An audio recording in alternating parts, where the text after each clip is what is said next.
मौजूदा 4 महीननि खां जेके हालात हली रहिया आहिनि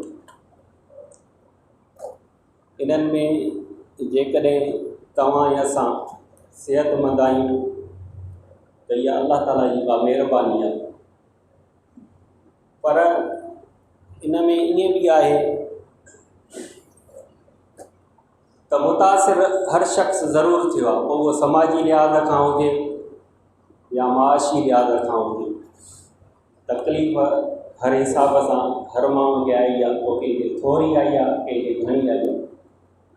पोइ जेके इन बीमारीअ में वठिजी विया वरी सिहतयाब थिया या जेके वफ़ात करे विया, इहा बि अल्लाह जे तरफ़ां हिकु आज़माइश आहे। इहा जेके बची विया या बीमारियुनि खां असां हिन महिल ताईं महफ़ूज़ आहियूं त इहा तव्हां जी असांजी का उहा न आहे, दानाई ऐं हिकमत न आहे या ताक़त न आहे। पर इन में जेके असां एहतियाती तदाबीर कयूं आहिनि, पर इन में हिकु जेका वॾी एहतियाती तदाबीर आहे उहा असां हमेशह छॾे ॾिनी आहे। इहे जेके बि मसाइल हूंदा आहिनि, आज़माइशूं हूंदियूं आहिनि, इहे हिकु मोमिन ऐं मुस्लिम खे अलाह जे वेझो करण जे लाइ हूंदियूं। त जेकॾहिं असां परे थी विया आहियूं त अलाह जे वेझो थी वञूं, पर जेकॾहिं पोइ बि असां अलाह जे वेझो नथा थियूं त पोइ इहा असांजी पंहिंजी बदकिस्मती आहे। इन में तमामु एहतियाती तदाबीर सां गॾु हिकु मुस्लिम ऐं मोमिन जो छा किरदारु हुजणु खपे, अलाह सां कहिड़ी तरफ़ रुजू करणु खपे, उन जे सिलसिले में अल्लाह रब्बुल इज़्ज़त क़ुरान पाक में फरमायो सूरह बक़रा में वस्तईनू बिस्सब्रि वस्सलात व इन्नहा लकबीरतुन इल्ला अलल ख़ाशिईन। वरी अहिड़े क़िस्म जा अल्फाज़ अल्लाह रब्बुल आलमीन सूरह बक़रा में थोरी तब्दीलीअ सां ॿिए हंधि हीअं फरमाया या अय्युहल्लज़ीना आमनु इस्तईनू बिस्सब्रि वस्सलात इन्नल्लाह मअस्साबिरीन। ए ईमान वारो, अल्लाह ताला खां मदद तलब कयो ॾुखियनि हालात में, मुश्किल हालात में, सब्र जे ज़रिए ऐं निमाज़ जे ज़रिए। व इन्नहा लकबीरतुन इल्ला अलल ख़ाशिईन। इहो कमु तमामु मुश्किल आहे मगर उन्हनि माण्हुनि जे लाइ जेके आजिज़ी, इंकिसारी ऐं अल्लाह खां डिॼण वारा आहिनि, उन्हनि जे लाइ का बि मुश्किल न आहे। ॿी आयत जा अल्फाज़ तौर फ़र्क़ सां इन्नल्लाह मअस्साबिरीन ऐं अल्लाह ताला सब्र करण वारनि सां गॾु आहे। निमाज़ ऐं सब्र इहे ॿ शयूं हिकु कमज़ोर मुस्लिम ऐं मोमिन जा हथियार आहिनि। जिते मुस्लिम ऐं मोमिन मजबूर थी वञे उनजे लाइ हिकु रस्तो अञा खुलियल हूंदो आहे, उहो अल्लाह जो रस्तो। त उहो जॾहिं हुनखे दुनिया जी हर शइ छॾे वञे, ताक़त असबाब छॾे वञनि, त हिकु रस्तो अञा हूंदो आहे जेको इन्नहु अला कुल्लि शैइन क़दीर आहे। अबू दाऊद जी सही सनद सां हदीस आहे, इज़ा हज़बु अमर, जॾहिं रसूलुल्लाह सल्लल्लाहु अलैहि वसल्लम जिन खे को वॾो अमर परेशान कंदो, फ़ज़े इला सलातहु, सलात जी तरफ़ हलिया वेंदा हुया, निमाज़ जी तरफ़ हलिया वेंदा हुआ। निमाज़ हिकु अहिड़ो अमल आहे जंहिंजे मुतालिक़ रसूलुल्लाह सल्लल्लाहु अलैहि वसल्लम जिन खां पुछियो वियो, पुछण वारो केरु आहे? जिब्रील अलैहिस्सलातु वस्सलाम, वही आणण वारो आहे तमामु अंबिया ऐं रसूल जे मथां। पुछे थो मल एहसान, एहसान छा आहे? त रसूलुल्लाह सल्लल्लाहु अलैहि वसल्लम जिन जवाब था ॾियनि, अंत अब्दुल्लाह व अन्नका तराहु फ़इल्लम तकुन तराहु फ़इल्लम तकुन तराहु व हुव यराहु। तूं अल्लाह ताला जी इबादत ईअं कर त हू तोखे, तूं उनखे ॾिसी रहियो आहे। जेकॾहिं इहो दिलि में ख़्यालु पैदा नथो थिए त पोइ इहो गुमान कर त अल्लाह रब्बुल आलमीन तोखे ॾिसी रहियो आहे। जॾहिं निमाज़ जी इहा कैफ़ियत थी वञे त दुनिया जी का बि परेशानी असांखे मुश्किल परेशान नथी करे सघे। पोइ जेकॾहिं असां परेशान बि हूंदासीं त इहा ताक़त असांखे मज़बूत कयूं बीठी हुई। तव्हां ॾिसो, निमाज़ हिकु अहिड़ो अमल आहे, फ़र्ज़ त नाहे, वाजिब भी नाहे, पर जेकॾहिं माण्हू पढ़े थो त अल्लाह ताला जे वेझो थो थिए, अल्लाह ताला जे मुक़रब बंदनि में शुमार थो थिए। राति जी इबादत जंहिंखे तहज्जुद जी निमाज़ सां सुञातो वेंदो आहे, जॾहिं अल्लाह जो बंदो उथंदो आहे, अकेलो हूंदो आहे, दुनिया सुम्ही पई हूंदी आहे ऐं अल्लाह सां लोह लॻाईंदो आहे, त उहो अल्लाह रब्बुल आलमीन जे तमामु घणो वेझो हूंदो आहे। सही बुखारी में अल्फाज़ आहिनि त हिकु दफ़े रसूलुल्लाह सल्लल्लाहु अलैहि वसल्लम जिन पंहिंजे साहबा सां राति जो देरि सां निमाज़ अदा कई, ईशा जी निमाज़, ऐं उन्हनि खे फरमायूं त अहले ज़मीन वारा तमामु सुम्हिया पिया आहिनि ऐं तव्हां हिन ज़मीन ते बहितरीन इंसान आहियो जेके अल्लाह रब्बुल आलमीन जी इबादत करे रहिया आहियो। वॾो मर्तबो आहे सब्र जो ऐं निमाज़ जो, पर असां हिनखे अहमियत न ॾींदा आहियूं। हर शइ सही तरीक़े सां अदा कंदा आहियूं, पर जेका सही तरीक़े सां न आहियूं अदा कंदा उहा निमाज़ हूंदी आहे। वरी ॿिए हंधि अल्लाह रब्बुल इज़्ज़त क़ुरान पाक में फरमायो, वइज़ा सअलक इबादी अन्नी फ़इन्नी क़रीब, ए मोहम्मद करीम सल्लल्लाहु अलैहि वसल्लम, जॾहिं मुंहिंजा बंदा मुंहिंजे बारे में तोखां पुछनि त अल्लाह रब्बुल आलमीन किथे आहे, किथे मिलंदो, फ़इन्नी क़रीब, उन्हनि खे ॿुधाए त मां उन्हनि जे तमामु घणो वेझो आहियां। वरी ॿिए हंधि अल्लाह रब्बुल इज़्ज़त फरमायो, जेका हर जुमे ते तव्हांजे साम्हूं सूरत पढ़ी वेंदी आहे, सूरह काफ़, उन में अल्लाह रब्बुल आलमीन इरशाद फरमायो, वनहनु अक़रबु इलैहि मिन हब्लिल वरीद, असां त इंसान जे एतिरो वेझा आहियूं, साह जी रग खां बि वधीक वेझा आहियूं। उजीब दावत दाई इज़ा दआनी फलयस्तजीबू ली, जॾहिं मुंहिंजो बंदो मूंखे पुकारींदो आहे त मां उनजी पुकार जो जवाबु ॾींदो आहियां।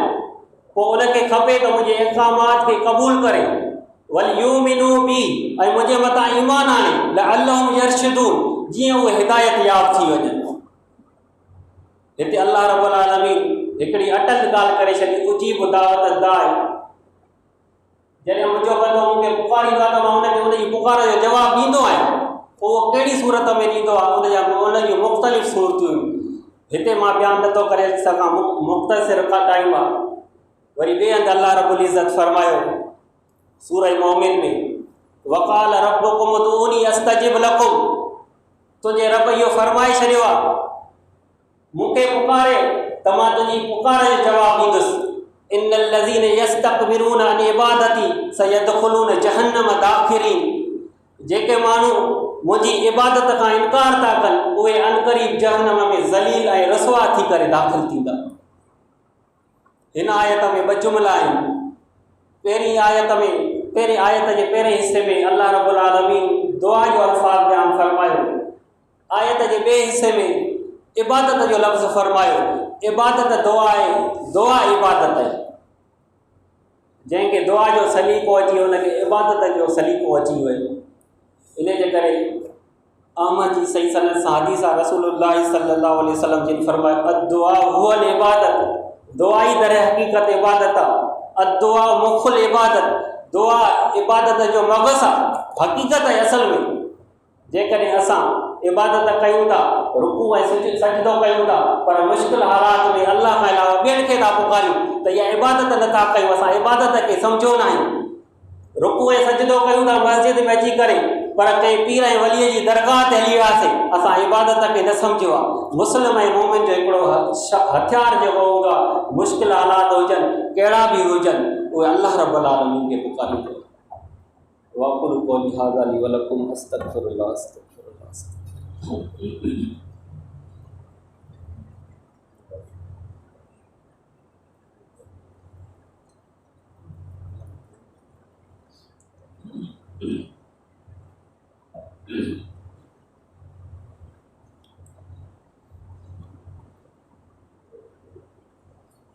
अल्हम्दुलिल्लाह,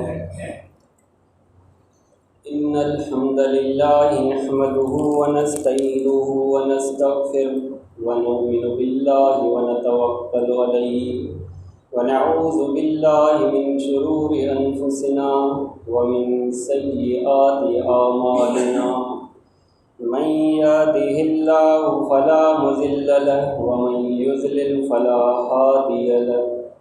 वअशहदु अल्ला इलाहा इल्लल्लाहु वहदहु ला शरीका लहु व अशहदु अन्ना मुहम्मदन अब्दुहु व रसूलुहु। अल्लाहुम्मा सल्लि अला मुहम्मदिन नबी व अज़वाजिही उम्महातिल मोमिनीन व ज़ुर्रिय्यतिही व अहलि बैतिही कमा सल्लैता अला आलि इब्राहीम इन्नका हमीदुम मजीद।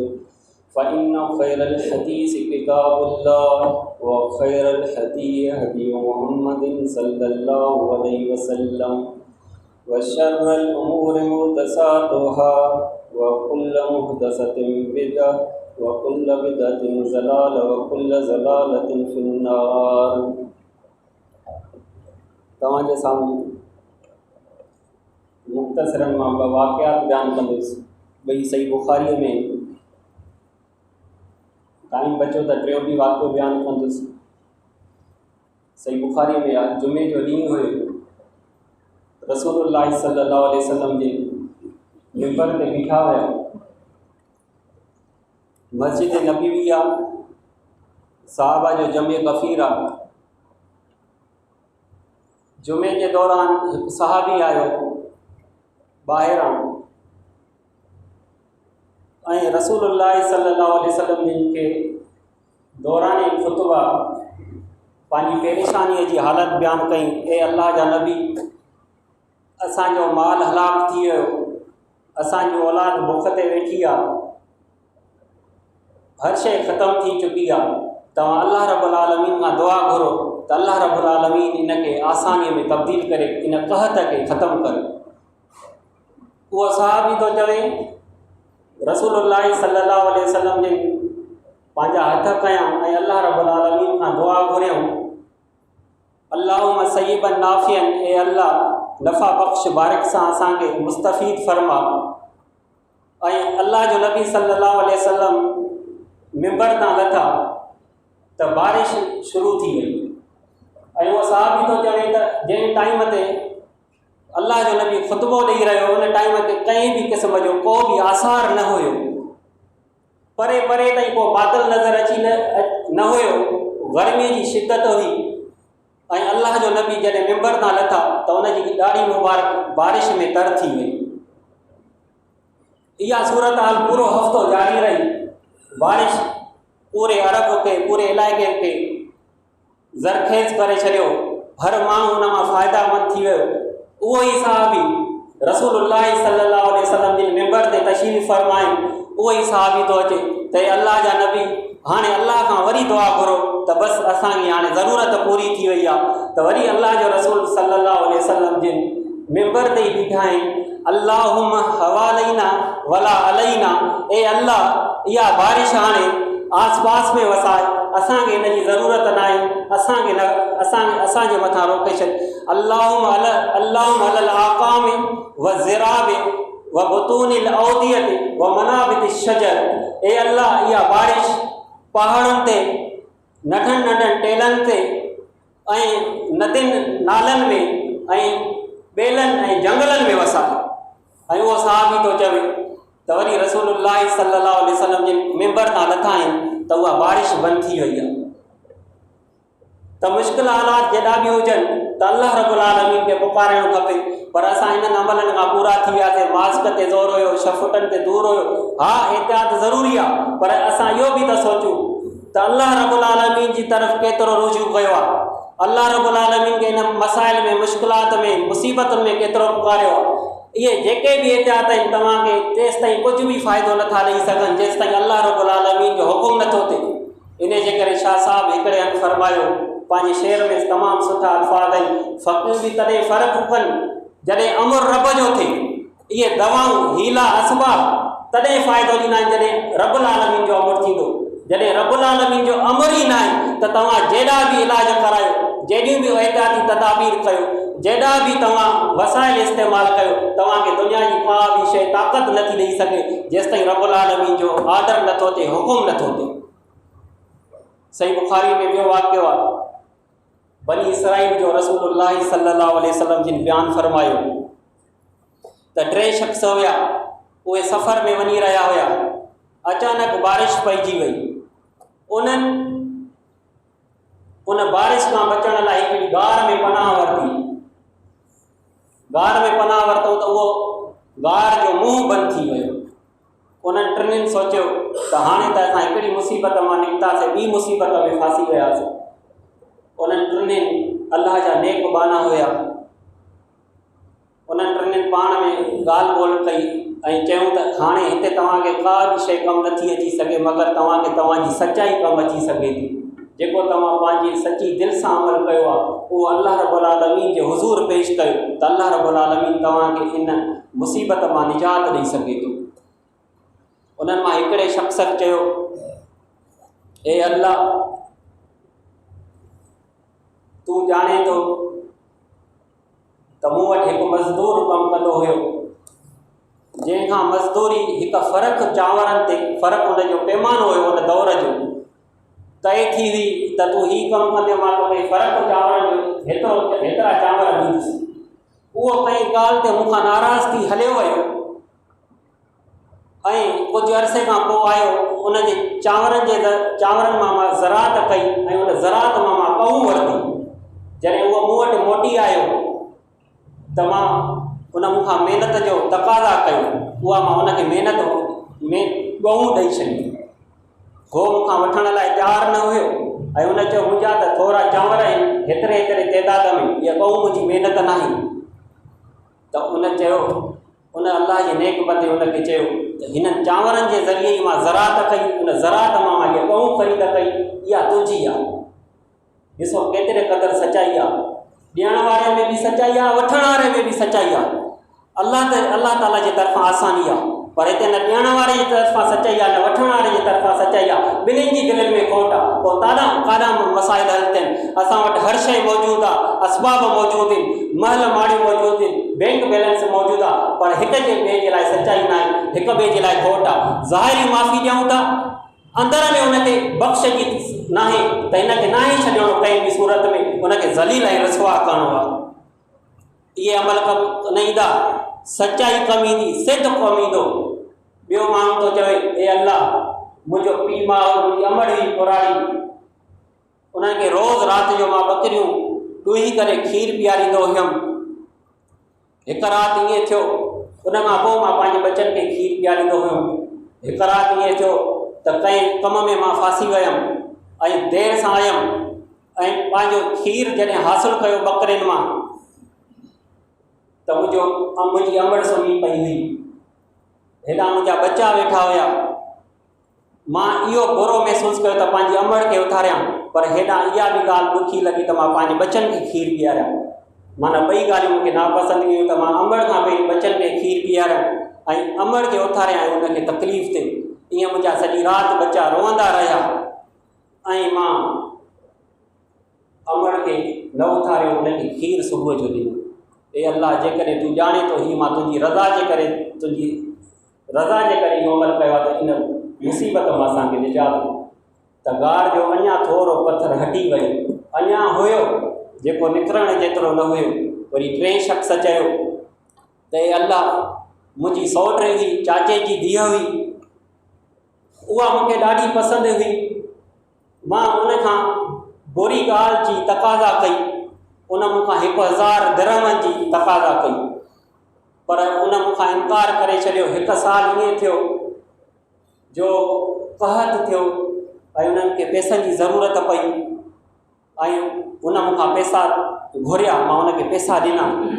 जॾहिं मां उनजे मथां कुदरत हासिलु कई, इन औरत जे मथां जेका मूंखे पसंदि हुई, त मूंखे उन अलाह जो ख़ौफ़ ॾिनो त इन मोहर हक़ मोहरगी जी इस्मत खे न टोड़ ऐं अलाह खां डुक। त उहे 1000 दिरहम मां उनखे ॾेई छॾिया ऐं उनखां मां तुंहिंजी रज़ा जे करे, तुंहिंजे ख़ौफ़ खां उनखे मां छॾे ॾिना। हे अलाह, जेकॾहिं तूं ॼाणे थो हीउ अमल मुंहिंजो तुंहिंजी रज़ा जी करे आहे त इन मुसीबत मां असांखे निजात ॾे। उहो पथर अञा हटी वियो ऐं उहो मुसीबत मां ॿाहिरि निकिरी आया। अलाह रब्बुल आलमीन हर वक़्तु ॿुधे थो, ॾिसे थो, दुआउनि खे क़बूल करे थो, पर असांजा जेके अमल आहिनि उन लेवल जा हूंदा त असांखे निजात बि मिलंदी। अञा हिकु सही बुखारी में वाक़ियो आहे, रसूलुल्लाह सल्लल्लाहु अलैहि वसल्लम जी मुश्किल हालात में अल्लाह रब्बुल आलमीन खे जंग बदर में पुकारियो। अल्लाह रब्बुल आलमीन उन्हनि मां निजात ॾिनी। तफ़सीली वाक़ियो आहे ॿिए दफ़े कंहिं मौक़ो मिलियो त इनशाअल्लाह तव्हांजे साम्हूं बयानु कंदासीं। पर जॾहिं बि का मुसीबत अचे, मुश्किल हालात अचनि, एहतियाती तदाबीर सां गॾु अल्लाह रब्बुल आलमीन जी तरफ़ रुजू न छॾियूं। जेकॾहिं अल्लाह रब्बुल आलमीन जी तरफ़ रुजू छॾींदासीं, उन जी तरफ़ न मोटंदासीं त का बि ॻाल्हि असांखे फ़ाइदो नथी ॾेई सघे। शाल अल्लाह रब्बुल आलमीन खां दुआ आहे त अल्लाह रब्बुल आलमीन असांखे पाण जी तरफ़ रुजू करण जी तौफ़ीक़ अता फ़रमाए। वक़ूलु क़ौली हाज़ा ली व लकुम अस्तग़फिरुल्लाह अस्तग़फिरुल्लाह अस्तग़फिरुल्लाह।